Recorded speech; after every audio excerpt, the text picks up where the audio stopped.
آل محمد سے دشمنی نہ کرتے، آج زمانے کے محتاج نہ ہوتے، زمانہ ان کا محتاج ہوتا۔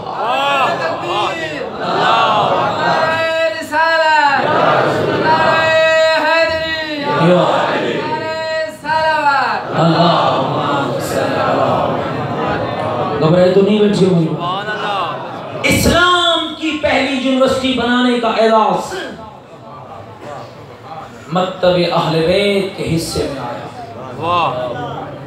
گل سمجھے بھی وہیں پہ جو اسلام کی پہلی یونیورسٹی دور پیغمبر میں نہیں بنی، امیر المومنین کے دور میں نہیں بنی، خلافت کے زمانے میں نہیں بنی، مقام ریاض الجنہ، روضۃ من ریاض الجنہ، ریاض جنہ کے مقام پر پہلی اسلامی یونیورسٹی بنانے کا اعزاز تیرے اور میرے آقا جعفر صادق کو حاصل ہوا۔ اسلام کی پہلی یونیورسٹی تیرے اور میرے مولا جعفر صادق نے بنائی، اور لگ بھگ 3000 یا 5000 شاگرد ہوتے تھے، جن کی ایک کلاس لگتی تھی اور زبانیں بھی الگ ہوتی، موضوع علم بھی الگ ہوتا، پڑھانے والا اکیلا جعفر صادق ہوتا۔ اور اس انداز میں ہر طالب علم اپنی جگہ پہ کھڑا ہوتا، اپنی زبان میں سوال پوچھتا، فرزند زہرا اس کی زبان میں جواب دے دیتا۔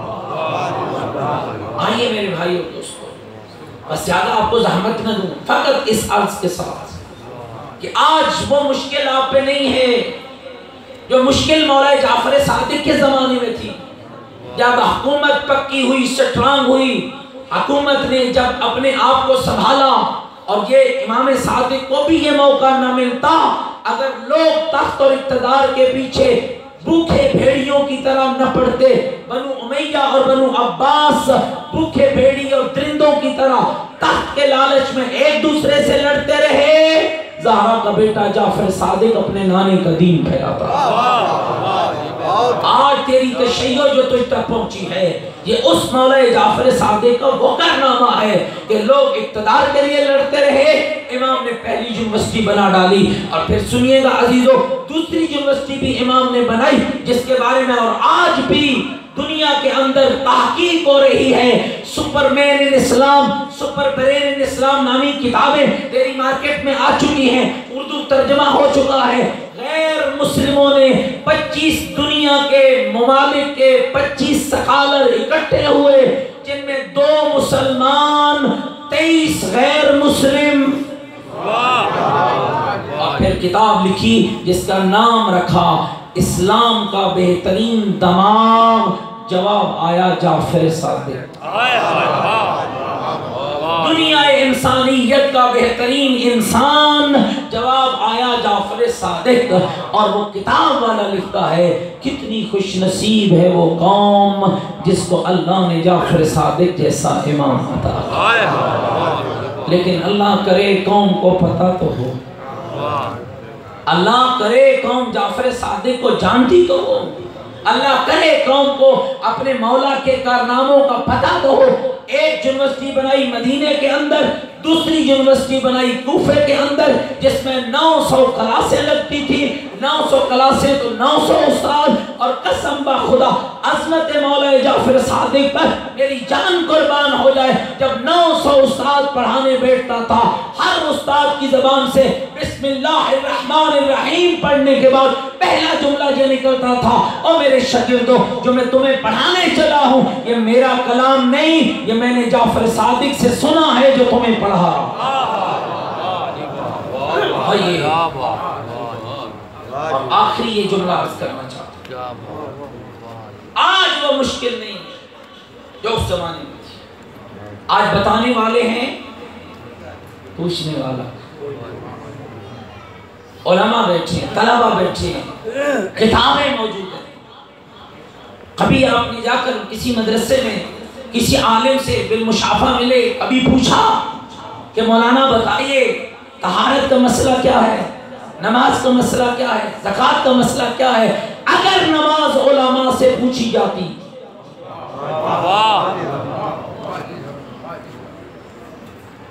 جن کا کام تھا فتوا دینا، انہیں تو نکالی ہم نے گالیاں، اور جن کو نہ تیرے دین کی فکر ہے نہ تیری آخرت کی فکر ہے، بس پیسہ چاہیے، ان سے لیے ہم نے فتوے۔ اگر میں جو پیسے لے کر تمہیں فتویٰ دوں گا تو مجھے جدھر سے جتنے ڈھیر ملے جیسا انہوں نے چاہا میں تو دے دوں گا۔ جب مطمع نظر پیسہ ہے تو برات نہیں ملے، بسم اللہ، اتنی اشارے تھے تو نہیں جان دے رہے نا، اور ضروری تو نہیں بندہ سارے کاغذ لکھے تھا کاغذ۔ غور کیجئے میرے بھائی، جس کی اپنی بسم اللہ ٹھیک نہیں وہ تیری نماز درست کرنے چلا۔ اور افسوس کے ساتھ مجھے یہ کہنا پڑتا ہے، ایک پڑھنے والے صاحب پڑھ رہے تھے، اتنی سر میں چلے گئے کہ انہیں پتہ ہی نہ چڑھا کہ میں العاقبۃ للمتقین پڑھ رہا ہوں یا للعاقبۃ للمتقین پڑھ رہا ہوں۔ انہوں نے بھی یہ کہہ دیا مولوی سے نماز نہ پوچھ۔ العاقبۃ للمتقین کا معنی ہے کہ جنت ہے متقیوں کے لیے، للعاقبۃ للمتقین کا معنی ہے کہ کچھ بھی نہیں ہے متقین کے لیے۔ واہ کیا بات، اور وہ بھی آ کر تیری نماز ٹھیک کرائے تو کمال نہیں ہوتا؟ نہیں میرے بھائی، علم سے محبت کر، دین میں تیری اور میری مرضی کا کوئی دخل نہیں ہے، دین وہی ہے جسے اللہ لایا، اللہ نے بنایا ہے، جبریل نے لایا ہے، مصطفیٰ نے بتایا ہے، علی نے پھیلایا ہے اور حسین نے بچایا۔ آج وہ مشکل نہیں ہے، پھر عرض کر رہا ہوں خدا کے لیے سمجھیے،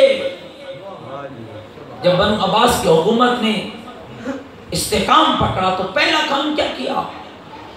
علم جعفر صادق پر پابندی لگائی۔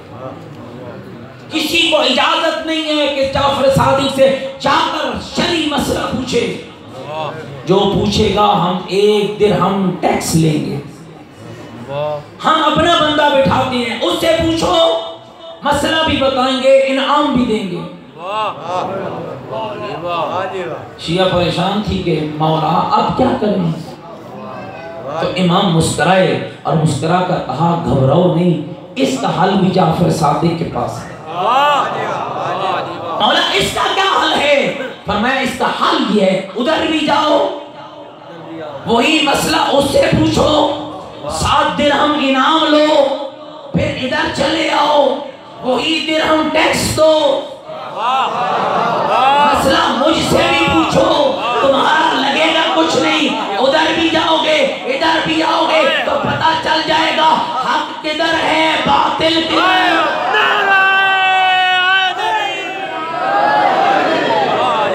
کیا بات ہے، کیا کہنے، لہذا میرا بھائی علم سے محبت کر، کیا بات، آل محمد کی میراث علم، بے شک، آل محمد کو علم سے محبت ہے۔ اور سیدہ زہرا کا جملہ ہے جو میرے بابے کے دین کا علم حاصل کرنے گھر سے نکلتا ہے وہ میری نگاہ میں میرے حسن و حسین جیسا۔ سوچا کر یہ علم، یہ بہاریں، یہ عمل، یہ تقوی کی باتیں، یہ اللہ کے قرآن کی آیتیں اور یہ 14 کا فرمان تجھ تک نہ پہنچتا اگر نبی کی بیٹی کی گود نہ ہو جائے۔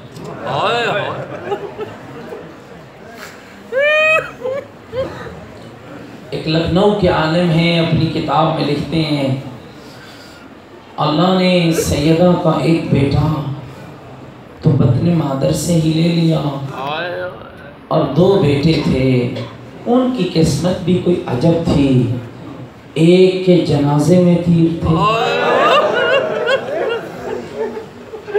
اور ایک کا جنازہ تیروں میں لٹکا، ایک کے جنازے میں تیر تھے اور ایک کا جنازہ تیروں پہ لٹکا ہوا تھا، نہیں پتا چلا کتنی دیر زین پہ رہے، کتنی دیر تیروں پہ رہے اور کب حسین زمین